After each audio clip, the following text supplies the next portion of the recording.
Nolan Cassidy stood at the edge of what should have been impossible. A 100-acre ranch sold for exactly $1. The weathered wooden fence stretched endlessly under the harsh afternoon sun, and the main house sat like a forgotten prayer in the distance. But when he pushed open that creaking front door 3 hours later, he discovered the deal came with something the seller had forgotten to mention. Someone was already living there. The sound hit him first. Soft footsteps upstairs, deliberate and careful, like someone trying not to be heard. Nolan froze in the doorway, his hands still gripping the brass handle. The house was supposed to be empty. Boom. Carter had sworn on it when they shook hands at the land office. Nobody's been in that place for years, the man had said, his eyes darting away. You'll have it all to yourself. Yet there she was. A young woman appeared at the top of the wooden staircase, her dark hair falling loose around her shoulders, wearing a simple dress that had seen better days. She didn't scream or run. Instead, she looked down at him with the strangest expression. Not fear, but something closer to resignation, as if she'd been expecting this moment for a long time. You must be the new owner, she said, her voice steady despite the circumstances. I'm Iris Quaid. I've been taking care of this place. Nolan's mind raced. Taking care of it? For who? And why hadn't Carter mentioned her? He studied her face, searching for deception, but found only a quiet strength that reminded him of his own mother during the hardest times. The seller didn't say anything about anyone living here, he managed. Iris descended the stairs slowly, each step measured and graceful. Boone Carter doesn't know everything about this ranch, she replied. There are things about this land that go deeper than what's written on any deed. She moved to the window and pulled back the faded curtain, revealing the vast expanse of grassland beyond. I've been here for 3 years. This place saved my life when I had nowhere else to go. I've kept the roof patched, the well clean, and the fences mended. I suppose you could say we've been taking care of each other. Nolan felt his carefully planned future shifting beneath his feet. He'd saved every penny for 5 years to buy his own land, to build something that belonged to him. This ranch, even abandoned and rundown, represented everything he'd dreamed of. But now, standing in this dusty room with this unexpected woman, he realized his $1 purchase had brought him something far more complicated than property. Why did Carter sell it so cheap? He asked, though he suspected the answer would change everything. Iris turned from the window, and for the first time, he saw fear flicker across her features. Because, she said quietly, he's not the only one who knows I'm here, and the others. They're not coming to make deals. Nolan set his worn leather satchel on the wooden table, his mind spinning with questions that demanded answers. The afternoon light filtering through the dusty windows cast long shadows across Iris's face, and he could see the weight of secrets pressing down on her shoulders. Who's coming for you? He asked, keeping his voice steady despite the growing tension in his chest. Iris moved away from the window, her hands clasped tightly in front of her. Men who believe I took something that belongs to them, she said. Something valuable enough that they've been hunting me for 3 years. Did you take it? She met his eyes directly, and he saw no deception there. I took something, yes, but it belonged to me long before they ever laid claim to it. Her voice carried a pain that spoke of old wounds. My father's gold claim. He died in a mining accident. And these men showed up with forged papers saying he owed them everything. They took our house, our land, everything we had. Nolan studied her face, recognizing the look of someone who'd been pushed beyond their breaking point. He'd seen it in his own mirror during the worst years after his wife died. So, you took back what was yours. I took the original deed and the survey maps proving our claim was legitimate, Iris said. Documents that would destroy their operation if they ever saw the inside of a courthouse. She laughed bitterly, but getting to a courthouse alive is the challenge. The sound of hoof beats in the distance made them both freeze. Iris rushed to the window, pulling the curtain aside just enough to peer out. Nolan joined her, and together they watched 3 riders approaching along the main trail.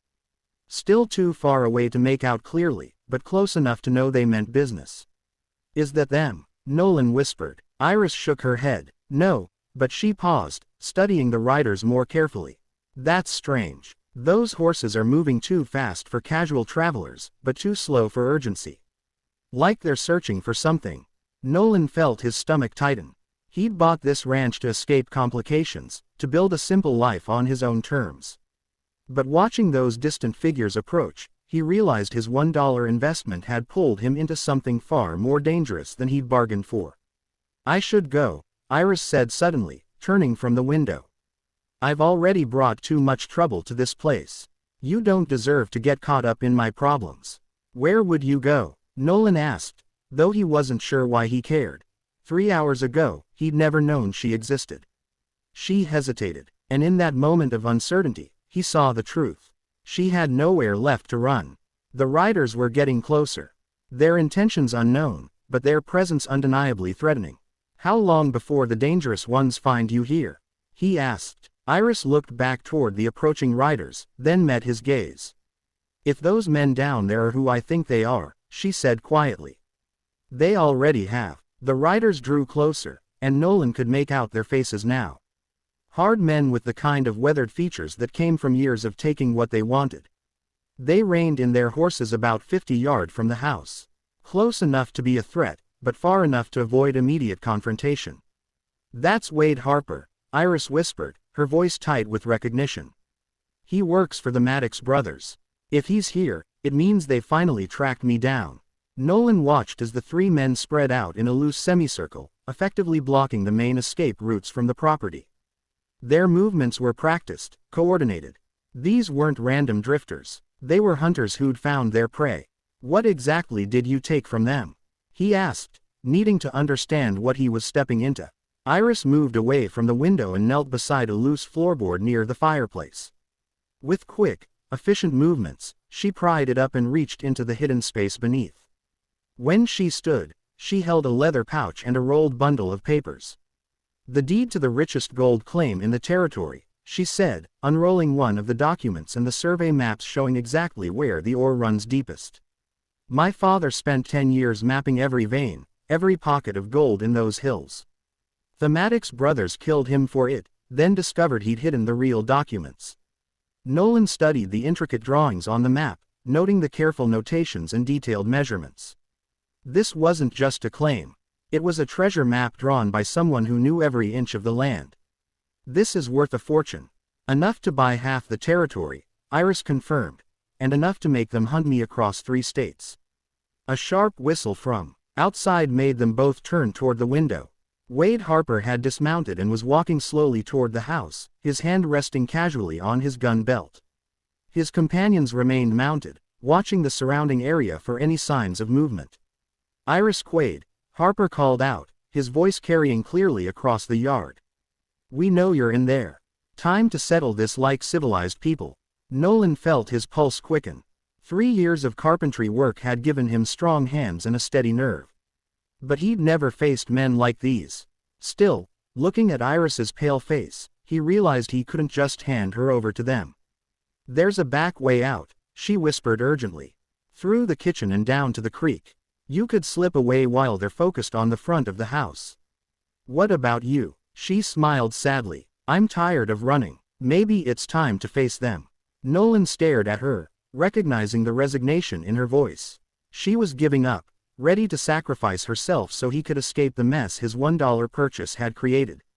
But as Harper's footsteps approached the front porch, echoing like a countdown, Nolan made a decision that surprised even him. No, he said firmly, moving to the window. This is my property now, and I don't recall inviting anyone onto it. Harper stopped at the base of the porch steps, looking up at the house with a cold smile that promised violence. Nolan stepped onto the front porch, making sure Harper could see him clearly. The afternoon sun cast his shadow long across the weathered boards, and he kept his voice steady despite the hammering of his heart. This is private property, he called out. You and your friends need to move along. Harper's smile widened, but there was no warmth in it. Well, now looks like the little lady found herself a protector. He took another step closer, his spurs jangling with each movement. Thing is, friend, we're not here for trouble with you. Just need to have a conversation with Miss Quaid about some property that belongs to our employer. I don't see any legal papers, Nolan replied, noting how Harper's companions had positioned themselves to cover all angles of approach. Far as I know, anything on this ranch belongs to me now. Harper chuckled, a sound like gravel in a tin cup. Legal papers. That's funny. He gestured toward the house. See, the way we figure it, Miss Quaid has been squatting on this land for years, probably going through anything of value left behind by the previous owners. Wouldn't be surprised if she found some items that need to be returned to their rightful owners. Inside the house, Nolan could hear Iris moving quietly, hopefully hiding the documents somewhere safer. He needed to buy her time. But Harper was clearly growing impatient with the conversation. Tell you what, Harper continued, his hand now resting openly on his gun handle. Why don't you call her out here so we can all discuss this like reasonable folks? No need for anyone to get hurt over a simple misunderstanding. Nolan felt sweat gathering at the base of his neck despite the cooling afternoon air. 3 against 1 weren't odds any sensible man would take, especially when he wasn't even sure what he was fighting for. But looking at Harper's cold eyes, he realized this wasn't about justice or legal claims. These men would take what they wanted regardless of who got hurt in the process. She's not here, he lied, hoping his voice sounded more convincing than it felt.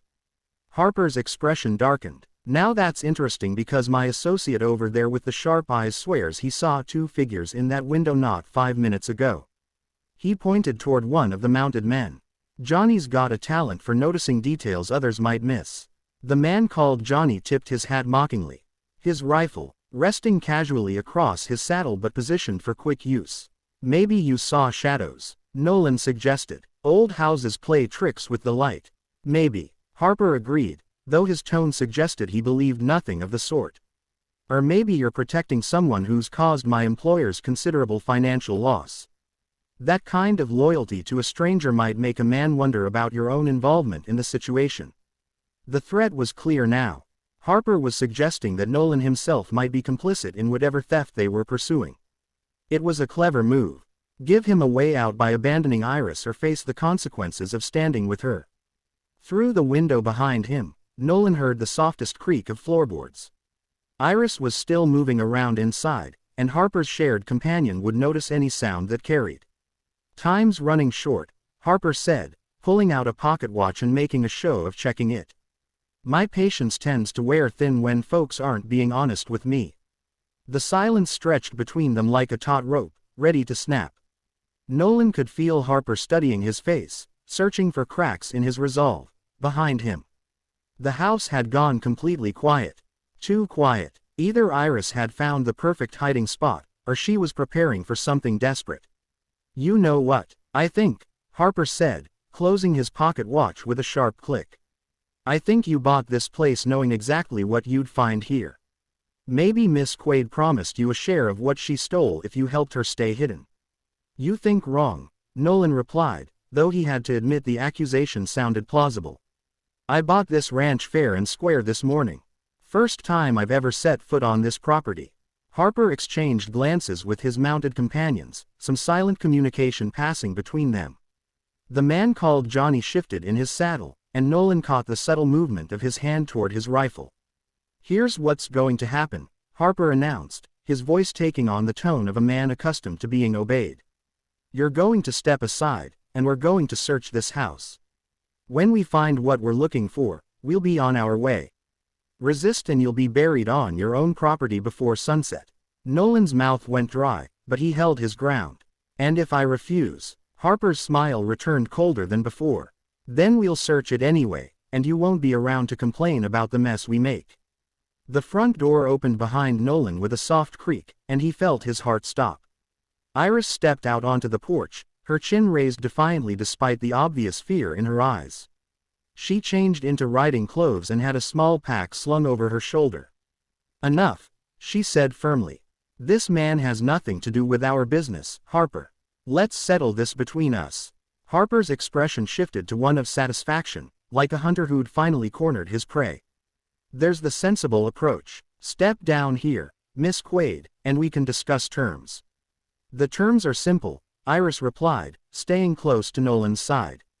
You let him go and I'll come with you willingly. No violence, no threats, just me for his safety. Nolan turned to stare at her. You don't have to. Yes, I do, she cut him off softly. You've already done more than anyone had a right to expect. Harper clapped his hands together once, the sound sharp in the afternoon air. See how easy that was. Now, about those documents you took. What documents? Iris asked, her voice steady. The ones that prove our employer's legitimate claim to the Quaid mine, Harper said patiently. The papers your father hid before his unfortunate accident.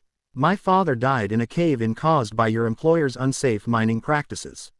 Iris shot back. There were no documents to hide. Harper's facade of civility began to crack. Don't play games with me, girl. We know you have them, and we know they're here. The only question is whether we tear this place apart board by board to find them. Iris met his gaze steadily, but Nolan could see her hands trembling slightly. Whatever documents she'd shown him were her only leverage, and she was about to lose them. That's when the sound of more approaching riders echoed across the valley, coming fast from the eastern trail. Harper spun toward the sound of approaching hoofbeats, his hand instinctively moving to his weapon. The new riders were still distant, but they were coming hard and fast, dust rising in their wake like a brown cloud against the horizon. Johnny Harper barked to his sharp-eyed companion. How many? The man squinted into the distance, shading his eyes with one hand. 4 riders, maybe 5. Can't make out who they are from here, but they're pushing their horses hard. Harper's jaw tightened. Could be trouble. He turned back to Iris, his earlier patience completely gone. Change of plans. We're taking you in those documents now before whoever that is decides to complicate things.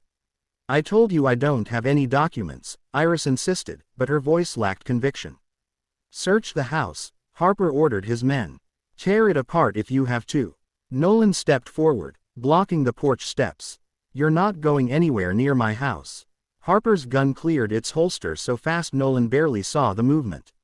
The cold metal pressed against his forehead, and he could smell the gun oil and leather from Harper's gloves.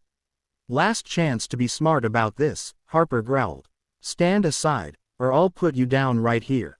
The approaching riders were closer now, close enough that their individual horses could be distinguished.